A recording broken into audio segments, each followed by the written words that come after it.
सरकारले विदेशी पर्यटकलाई प्रवेश दिने निर्णय गरे पनि क्वारेन्टाइनमा बस्नुपर्ने व्यवस्थाका कारण कोही पनि आएनन्। सोधपुछ गर्ने गरे पनि बुकिङ भने नगरेको व्यवसायीहरूको दुखेसो। सरकारले नियमावली नबनाई किता काठ फुकुवा गरेको भन्दै संसदीय समितिको प्रश्न। किता काठ फुकुवा गर्ने निर्णय संविधान र ऐन विपरीत भएको ठहर। र कोरोना सन्तासले सन् 2020मा रोकिएको कोरियन भाषा परीक्षा पुनः सुचारू गर्न दुवै देश सकारात्मक। सन् 2021को मार्चसम्म गर्ने तयारी।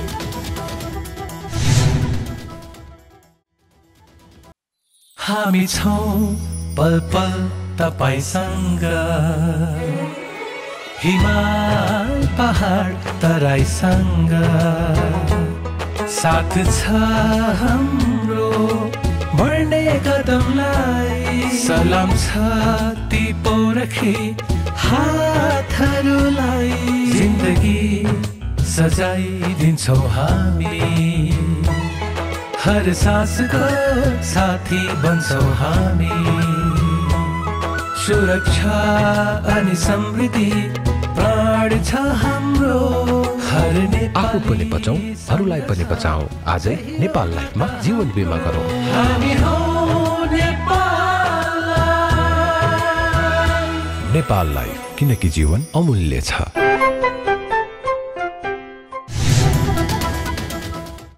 नमस्कार, कारोबार समाचारमा स्वागत छ। अब समाचार विस्तारमा।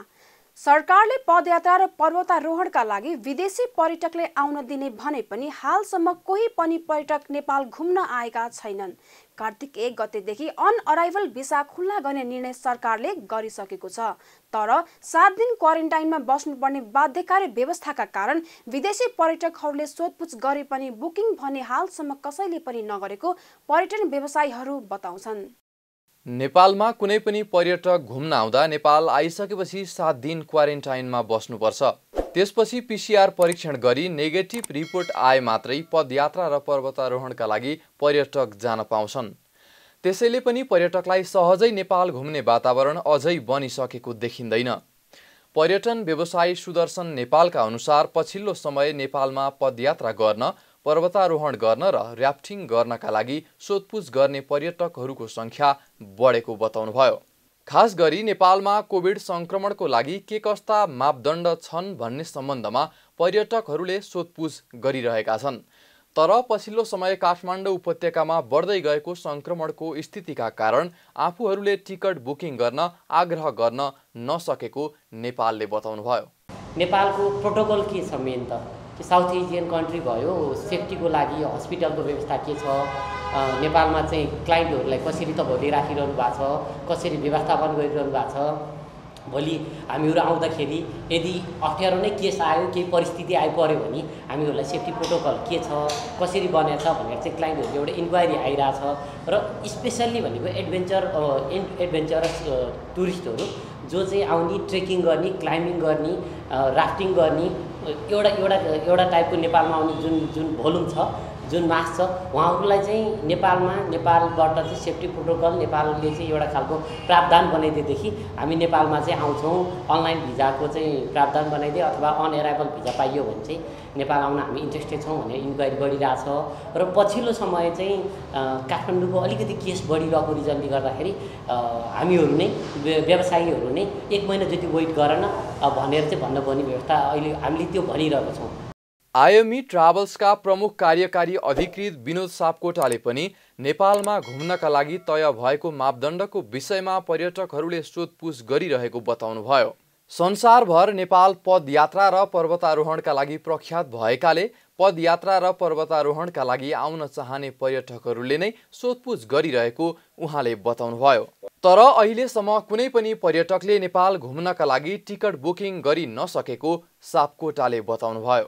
कोभिडले चाहिँ टुरिज्ममा नेपालमा मात्रै होइन कि समग्र विश्वमा नै एकदमै सबभन्दा एफेक्टेड सेक्टर भनेको टुरिज्म भएको हुनाले यो एकदमै असर त छ यसमा। तैपनि मलाई जहाँसम्म लाग्छ कि यो 21औं शताब्दीमा मान्छेहरू एक ठाउँमा मात्रै बाँधिएर बस्छ भन्ने जस्तो लाग्दैन। फेरि कोरोना हो नै, कोरोना एकदमै असर गर्छ, यसले हाम्रो आम मानिसको जीवनमा यसले एकदमै धेरै असर गरिरहेछ।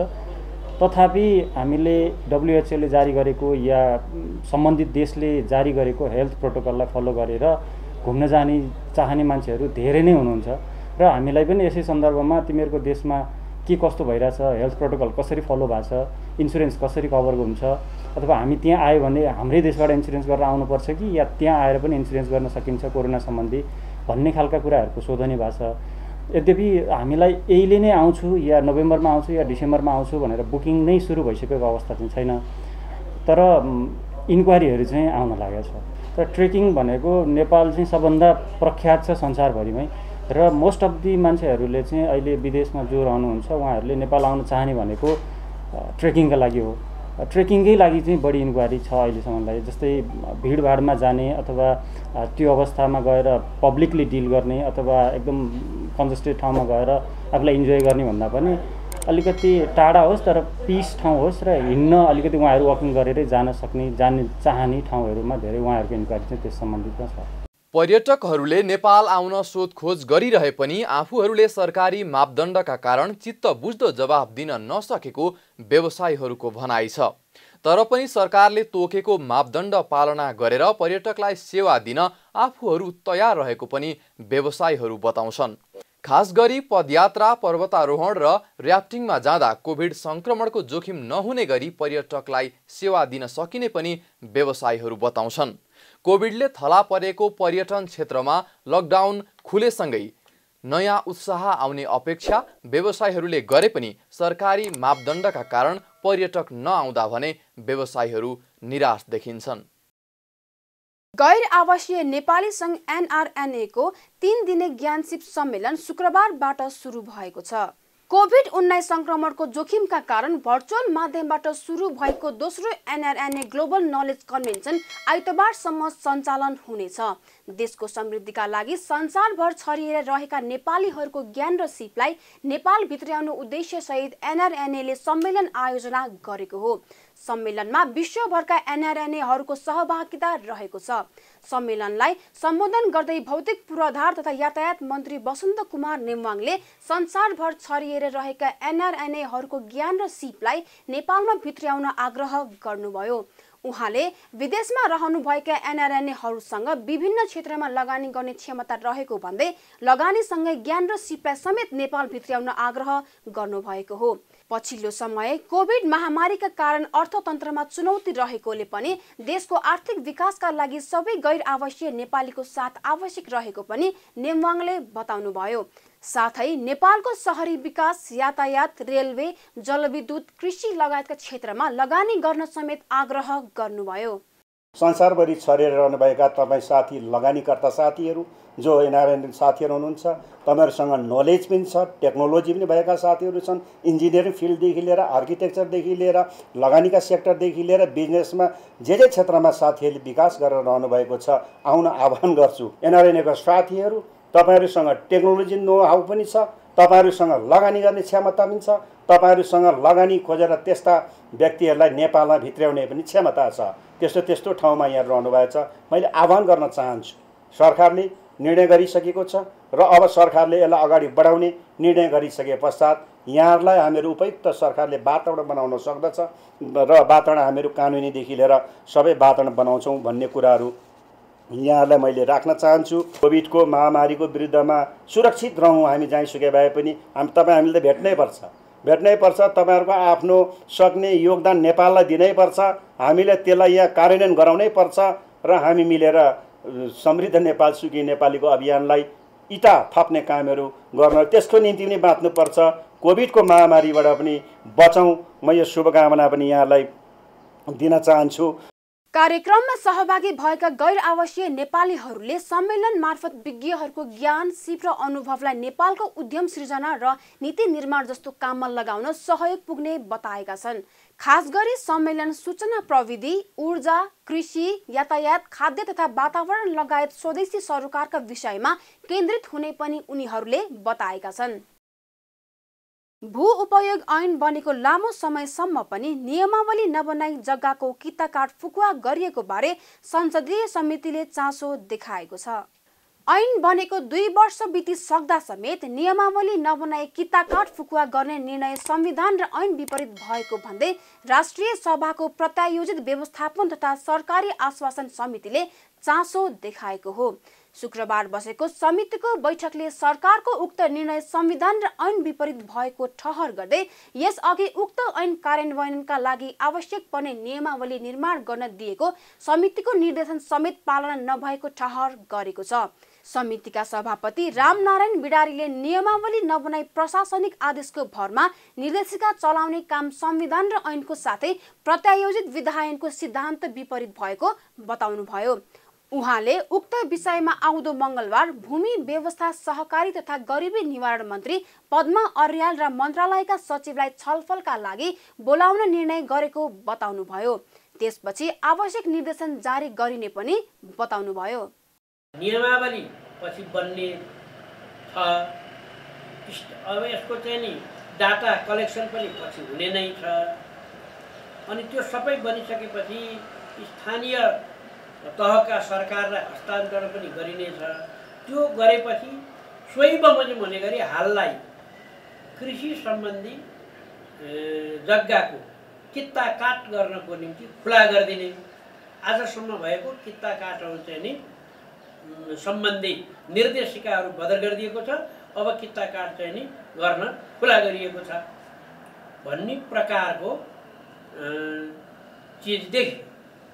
यो सैद्धान्तिक रूपले हेर्दा नेपालको संविधान, नेपालको प्रचलित कानुन र भू संरक्षण भू उपयोग सम्बन्धी ऐन, भूमि सुधार सम्बन्धी ऐन 2021 सबैको प्रतिकूल हुने देखियो। त्यो ऐन अन्तर्गत बनाउनु पर्ने नियम आज 2 वर्ष हुने बेलासम्ममा पनि त्यो नियम बनेन। नियमै नबनिकन, निर्देशिकाहरू नबनिकन पुरानै निर्देशिकाहरूले काम चलाउनु पर्ने अवस्था सिर्जना हो। त्यस कारणले अब हामी यस सम्बन्धमा किन आजसम्म नियमावली नबने, किन निर्देशिकाहरू आदेशको भरमा चलाउने गरे, यो चाहिँ प्रत्यायोजित विधायनको सिद्धान्त विपरीत भयो, संविधान विपरीत भयो, भू उपयोग ऐनको विपरीत भयो। त्यसर्थ आगामी मंगलबार 11:30 बजे माननीय मन्त्री तथा सचिवज्यूलाई बोलाएर यसबारे छलफल गरेर आवश्यक निर्णय गर्ने कुरा आज निर्णय भयो। बैठकमा समितिका सदस्य राधेश्याम अधिकारीले निर्देशिका बनाउनका लागि नियमावली बनाउनु पूर्व शर्त भए पनि त्यसो हुन नसकेको बताउनुभयो। उहाँले जुन अर्थ लगाए पनि हुने खालको आदेश दिएर किताकाट खुलाइएको पनि बताउनुभयो। भन्ने क्वेसन चाहिँ ठुलो चाहिँ सिस्टममा चाहिँ लाग्यो। आफैले नै क्वेसन त्यो हेर्दाखेरि के जे अर्थ लगाए हुने खालको देखिन्छ नि। यी कामहरू गर्नुपर्छ भनेर पनि लेखेको छ। त्यसपछि चाहिँ के छ भन्दाखेरि अनि प्रचलित कानुनको अधीनमा रहेर यो गर्न सकिन्छ भने के हो प्रचलित कानुन, त्यो बाहेक के छ प्रचलित टिप्पणी आदेश गर्ने चाहिँ प्रचलित कानुन के हो हामीले बुझ्नु पर्ने कुरा नि। 2075 साल कार्तिकमा मन्त्री परिषदले ऐन पारित गरी पनि अहिलेसम्म नियमावली बन्न सकेको छैन। तर 2074 सालदेखि बन्द रहेको कृषियोग्य जग्गाको कित्ताकाट गत भदौ 22 गतेबाट खुला गर्ने निर्णय मन्त्रालयले गरेको थियो। यसअघि 2074 र 2075 मा सरकारले जग्गाको खण्डीकरणका सम्बन्धमा रोक्न जारी भएको आदेशलाई बदर गर्दै कित्ताकाट फुकुवा गरिएको हो। यद्यपि सरकारले कित्ताकाट फुकुवा गर्ने निर्णय गरेसँगै सर्वोच्च अदालतमा मुद्दा परेको छ। हाल उक्त मुद्दा विचाराधीन छ। कोरोना सन्तासले सन् 2020 मा रोकिएको रोजगार अनुमति प्रणाली EPS भाषा परीक्षा सन् 2021 को पहिलो त्रैमासिक भित्र गर्ने तयारी भएको छ। कोरोना संक्रमण नरोकिएका कारण यो वर्षको मङ्सिरसम्म परीक्षा गर्ने सम्भावना नरहेपछि भाषा परीक्षाको मिति अर्को वर्षका लागि सारिएको हो।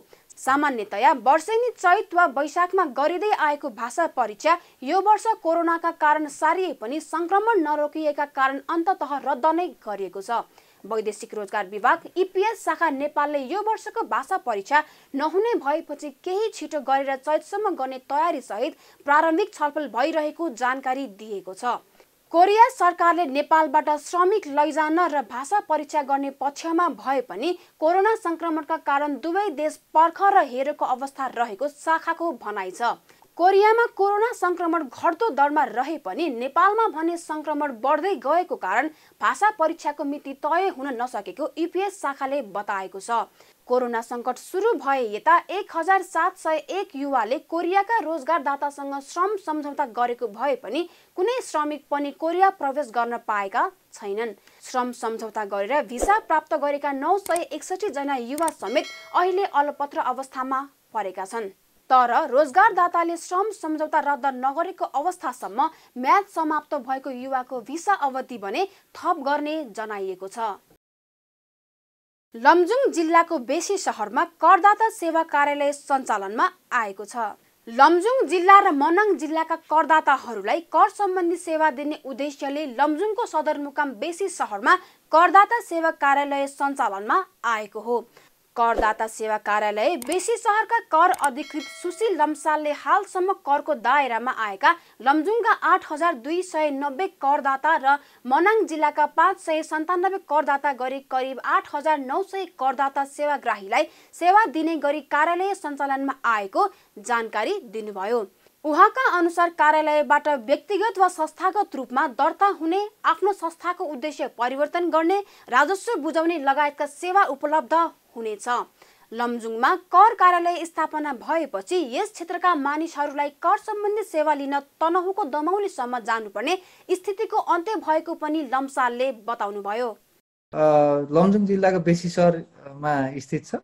यो नामले आफै भन्छ यो करदाता सेवा कार्यालय बेसी शहर भनेपछि यो बेसी शहरमा स्थापना भएको यो लमजुङ र मनाङ जिल्लाका दुईवटा जिल्लाका करदाताहरूलाई चाहिँ अब करको कम्प्लायन्स मा ल्याउनलाई यो कार्यालयले काम गर्छ। यसभन्दा अगाडि लमजुङका र मनाङका करदाताहरू तनहुँको दमौलीमा आन्तरिक राजस्व कार्यालय दमौलीमा जानुपर्ने बाध्यता थियो। अब बिजनेस दर्ता गर्न अनि त्यसपछि अब त्यसमा अपडेट गर्न, बन्द गर्न, कर चुक्ता लगायतका विविध कामहरू गर्नलाई दमौली धाइरहनु पर्ने बाध्यता। तर अब यो कार्यालय सुरु भइसकेपछि लमजुङ जिल्लाको त लाई अब आफ्नै जिल्लामा भयो, मनाङकालाई पनि कम्पेरेटिभली नजिक कार्यालय स्थापना भएपछि उनीहरूलाई अब सेवा प्रवाह चाहिँ उनीहरूलाई अलिक चाँडो हुने भयो। मनाङ जिल्लामा 597 करदाता दर्ता भएको अवस्था छ। अब त्यो भित्र अब करदाताहरूलाई हामीले कम्प्लायन्समा ल्याउन नसकेको अवस्था पनि हुनसक्छ। हालसम्म दर्ता भएका 597 र लमजुङ जिल्लामा 8290 गरेर करिब 8900 को हाराहारीमा करदाताहरू जम्मी छन्। अब यो कार्यालयको स्थापनासँगै करदाताहरू चाहिँ अब कम्प्लायन्स कस्ट घट्ने भएको हिसाबले पनि अब करदाताको सङ्ख्या बढ्न सक्छ। अनि अर्को ट्याक्स अफिस भनेको अब रेगुलेटिङ निकाय पनि भयो। त्यो भएपछि रेगुलेसनबाट पनि अलिकति करदाताहरूलाई दायरामा ल्याउन सकिएला कि भन्ने छ। लमजुङ र मनाङ जिल्लाका करदाताहरू यस अघि तनहुँको दमौलीमा रहेको आन्तरिक राजस्व कार्यालयबाट कर सम्बन्धी सेवा लिँदै आएका थिए। करदाता सेवा कार्यालयले लमजुङमै सेवा सुचारू गरेपछि करको दायरामा आउनेहरूको संख्या अझै बढ्ने लम्सालको भनाइ छ। स्टक ब्रोकर्स एसोसिएसन अफ नेपालले अबदेखि अनलाइन मार्फत मात्र सेयर कारोबार गर्न लगानीकर्तासँग आग्रह गरेको छ। ब्रोकर कार्यालयका कर्मचारीमा समेत कोरोना संक्रमण बढ्दै गएको भन्दै संघले भौतिक उपस्थिति बिना नै धितोपत्रको दोस्रो बजारमा कारोबार गर्न लगानीकर्ताहरूसँग आग्रह गरेको हो। संघले कतिपय ब्रोकर कार्यालयमा कार्यरत कर्मचारीमा कोरोना संक्रमण समेत देखिसकेको जनाएको भन्दै हाल भौतिक उपस्थिति बिना नै धितोपत्रको दोस्रो बजारमा कारोबार गर्नका लागि खाता खोल्न, कारोबार गर्न, राफसाफ गर्न तथा कारोबारसँग सम्बन्धित सम्पूर्ण कार्य गर्न सकिने संघले जारी विज्ञप्तिमा आग्रह गरेको छ। कारोबार समाचारमा अब सुन, चाँदी र तरकारीको थोक मूल्य तथा विदेशी विनिमय दर सम्बन्धी जानकारी।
बिदा हुनु अघि अहिलेसम्मका प्रमुख समाचार पुनः एकपटक।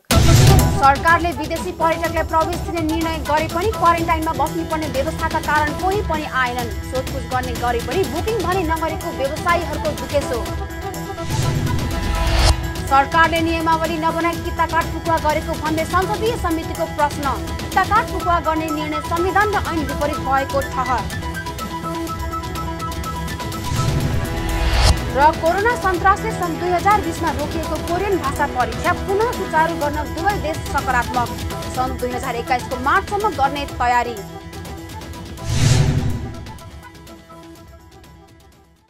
कारोबार समाचार सकियो। हामीलाई बिदा दिनुहोस्। नमस्कार।